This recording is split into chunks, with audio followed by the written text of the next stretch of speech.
con Ana María Vesga, presidenta ejecutiva de ASEMI. ASEMI es la Asociación Colombiana de Empresas Integrales de Salud. Está conectada con nosotros a esta hora y vamos a hablar con ella porque se ha presentado una propuesta casi que contrarreforma al proyecto que está en estos momentos en el Congreso. Presidenta, buenos días, bienvenida a Consejo de Redacción. ¿Cómo amanece?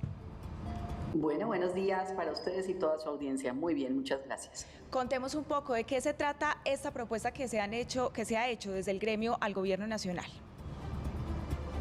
Bueno, no es nada diferente que recoger las palabras del ministro Guillermo Alfonso Jaramillo cuando ha expresado que, producto de la reforma a la salud, las EPS convertidas en gestoras continuarán haciendo lo mismo que hacen hoy, salvo la administración de los recursos públicos de la salud.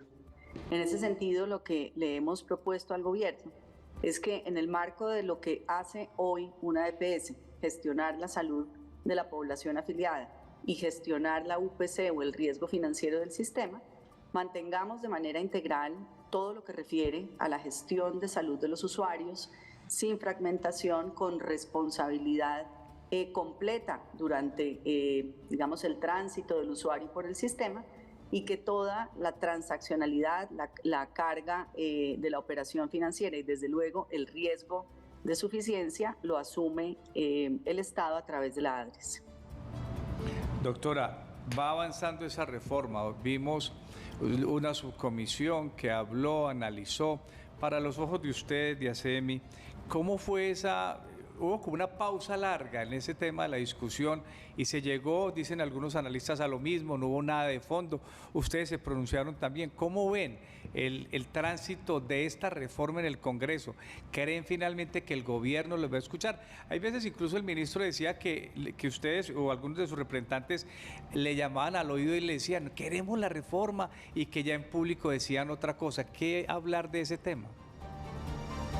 A ver, yo creo que la reforma ha tenido un proceso mucho menos discutido, con todo el rigor técnico que uno hubiera querido. La verdad es que lo vimos en las sesiones de la Cámara inicialmente, posteriormente en la plenaria, en la última semana, pues lo que usted menciona, se aprobó cerca del 45% del articulado sin mayor discusión. No hemos entrado todavía en los artículos más sensibles, sin decir con ello que no se hayan aprobado ya temas que no son menores.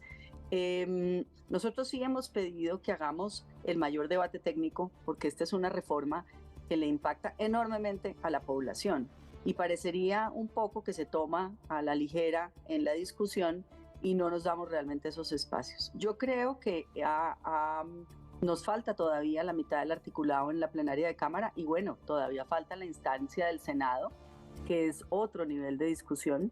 Lo que nosotros esperaríamos es que para ese momento del Senado pudiéramos llegar con una propuesta consensuada con el gobierno a partir de los puntos que le hemos planteado y que hagamos realmente una construcción juiciosa como lo merece esta gran transformación al sistema de salud. Presidente, nos corrige si estamos equivocados, pero entendemos que ustedes han dicho que las EPS están dispuestas a ceder algunas funciones y asumir otras. ¿Ceder en cuáles? ¿Asumir cuáles? ¿Qué rol cumplirían en desarrollo de esta reforma? ¿Cuál es la propuesta que ustedes hacen en ese sentido? Ceder esencialmente en el manejo de los recursos, tema que no es menor, es en lo que más ha insistido el gobierno. Lo que estamos diciendo es que no recibiremos mensualmente la UPC o ese per cápita que se asigna a cada ciudadano afiliado al sistema, que toda la transaccionalidad, hoy nosotros hacemos todos los pagos por los casi 2 millones de atenciones que se prestan al día en el país. Las EPS son las grandes procesadoras de esas transacciones con los recursos que se reciben por UPC. Pues lo que estamos diciendo es, el ministerio, el presidente han sido claros en que no quieren que las EPS sean, entre comillas, intermediarias de ese giro de esos recursos. Pues bien, la sesión grande es avance usted de Estado en montar toda esa infraestructura a través de la ADRES para que ellos hagan la transaccionalidad y pago de todo el sistema. ¿En qué no estamos dispuestos a ceder? Porque consideramos que afecta enormemente a los usuarios, en la fragmentación de la atención en salud. Nos preocupa en el proyecto de ley que aparecen los centros de atención primaria, las EPS, las entidades territoriales, con una cantidad de funciones que se confunden entre ellas, que no señalan un claro responsable para el usuario. Y eso finalmente, la pregunta para el ciudadano de a pie es, bueno, ¿quién responde por mí? ¿Ante quién pido la cita? ¿Quién me entrega el medicamento? ¿Quién me hace la autorización? ¿Quién me remite de un hospital a otro? Debe haber un responsable. Y eso es lo que nosotros hemos dicho, no estamos dispuestos a ceder porque consideramos que afecta a los usuarios, y eso es no gestionar la salud de la población, que es lo que finalmente nosotros hacemos. Presidenta, usted menciona algo que es clave en esta discusión de la reforma. En caso de que la reforma se apruebe tal como está, el usuario todavía no tendría claridad y, pues como usted lo dice, hay confusión en cuanto a las funciones de cada una de las entidades. Si se aprueba la reforma tal como está, ¿a dónde se supone que tendría que recurrir el paciente? Y si se aprueba con la modificación que ustedes proponen, ¿cómo seguiría funcionando? ¿Seguiría acudiendo a su EPS como normalmente lo hace? Si se aprueba la reforma como está hoy, el ciudadano se adscribe a un centro de atención primaria. Ese centro de atención primaria, que no depende de la EPS, sino que es un ente de prestación independiente, digámoslo, se hace cargo del usuario durante lo que nosotros llamamos la atención primaria de la salud o la puerta de entrada al sistema, quizá un primer diagnóstico, unos primeros exámenes. En el momento en que ese usuario requiere una mediana o una alta complejidad por su condición de salud, se le entrega a la EPS, quien ha perdido la posibilidad de gestionar adecuadamente y oportunamente esa atención primaria, y desde ahí arranca la función de la EPS. Eso es lo que nosotros llamamos fragmentación del servicio.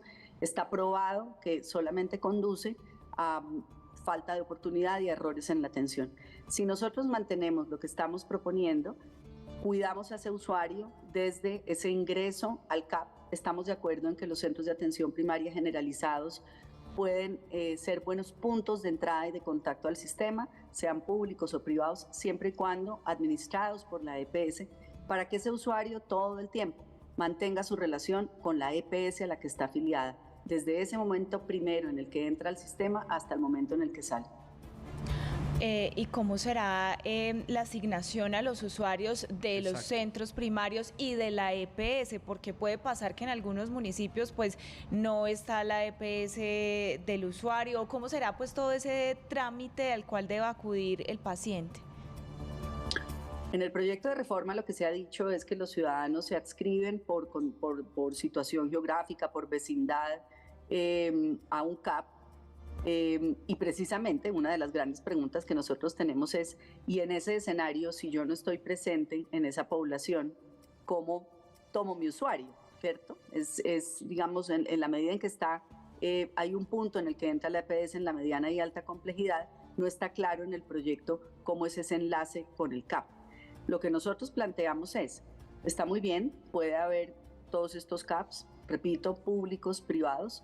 Las EPS sí, y esto es importante decirlo y lo hemos planteado nosotros, creemos que debemos hacer una reconformación de nuestra presencia territorial. Hay ineficiencias que se presentan porque hay, por ejemplo, en municipios pequeños, 3, 4 EPS con 500, 1000 usuarios, que no resulta siendo eficiente de cara al servicio. ¿Qué se ha planteado?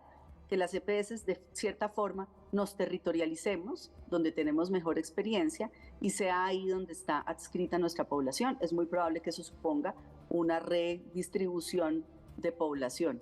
Pero esa pregunta que usted plantea es sin duda una de las que está sin resolver en el proyecto de ley actual y que plantea pues enormes preguntas alrededor de qué hará el usuario y cómo haré yo EPS para tomar esa población y hacerme responsable de ellas en la mediana y alta complejidad.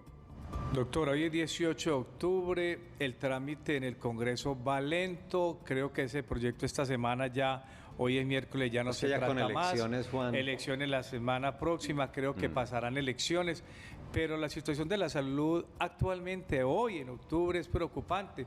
Al comienzo de la semana veíamos una carta a las de 7 universidades de Medellín diciéndole al gobierno, el tema es grave hoy, ya hoy, no hay que esperar la reforma porque están en crisis. Decían las universidades, hablaban del grave panorama en temas de liquidez y financiación de los servicios de salud, y muy especialmente se preocupaban por el tema de los recursos que tiene la ADRES para el año 2023. Escúcheme, Juan, y Alejandro Gaviria, el exministro, decía máximo 6 meses. No hay más de 6 meses para resolver la situación financiera, o será el colapso, el caos. Estamos en un riesgo tenaz, tremendo y evidente de colapsarse el sistema de salud, porque lo que plantean las universidades, plantean exministros, plantean personas del sector, dicen, es que no hay plata este año. Absolutamente, y no es una exageración.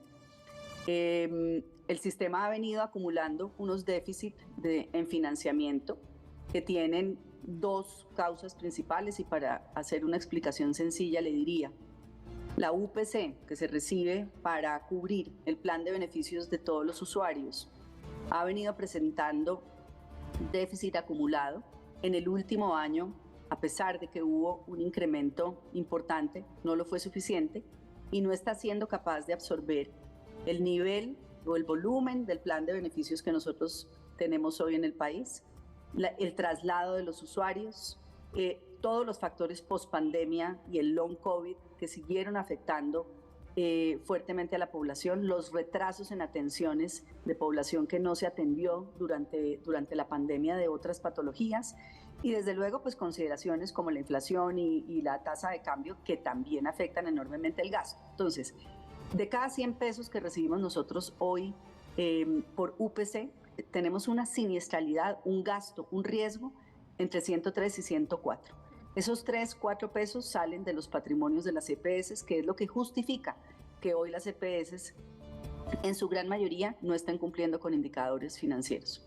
Y tenemos una segunda causal, que es que hay otros recursos que se reciben para el pago del no PBS, lo que no está incluido en ese plan de beneficios, que desde julio no se le giran a las EPS. Agosto, septiembre, octubre, recién están empezando a hacer unos giros, y entonces eso genera una situación de insuficiencia estructural con una situación de caja muy apretada, que realmente, yo me atrevo a decirlo, a diciembre de este año estarán las EPS, por lo menos las nuestras representadas en ASEMI, que son 40 millones de colombianos afiliados a ellas, en situación de incumplimiento de indicadores financieros frente a la superintendencia.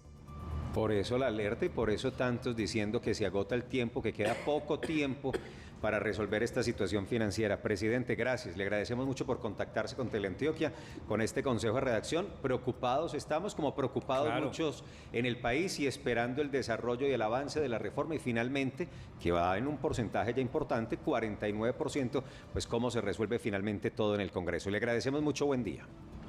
A ustedes, gracias.